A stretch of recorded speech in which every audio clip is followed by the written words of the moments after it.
Olympics रे अंशग्रहण करिथिबा ओडिया खेलाड़ी को संबर्धित कले राज्य सरकार। भुवनेश्वर कलिंग स्टाडियम रे ओडिया खेलाड़ी को मुख्यमंत्री नवीन पट्टनायक संबर्धित करिसेंती। ब्रोंज पदक विजेता भारतीय पुरुष हॉकी दलर अमित रोहिदास, वीरेंद्र लाक्रा एवं महिला हॉकी दलर दीपक ग्रेस एका और नमिता टपन को संबर्धित करिसेंती मुख्यमंत्री। ओलंपिक्स रे खेलाड़ी प्रदर्शन को प्रशंसा करने सह आगको एमिति भल करने को प्रेरणा देथिले मुख्यमंत्री। एतिसह आगको खेलाड़ी माननकु समस्त प्रकारर सुविधा सुजोग जोगाई दियाजिबो बोली मध्यम प्रतिश्रुति दैछंती। पुरुष हॉकी खेलाड़ी अमित रोहिदास और वीरेंद्र लाक्रा को 2.5 कोटी टंकार चेक प्रदान करा जायतिबा बेले महिला खेलाड़ी दीपक ग्रेस एका और नमिता टपन को 50 लाख टंकार चेक प्रदान करिसेंती मुख्यमंत्री।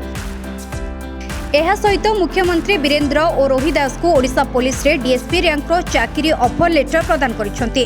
तेबे एही अवसर रे पुरुष हॉकी टीम रो उप कैप्टेन वीरेंद्र लाक्रा मुख्यमंत्री को दलर समस्त खेलाड़ी को ऑटोग्राफ थिबा एक हॉकी जर्सी प्रदान करथिले। महिला दलर सबु खेलाड़ी को ऑटोग्राफ थिबा जर्सी मुख्यमंत्री को भेटी दैछंती।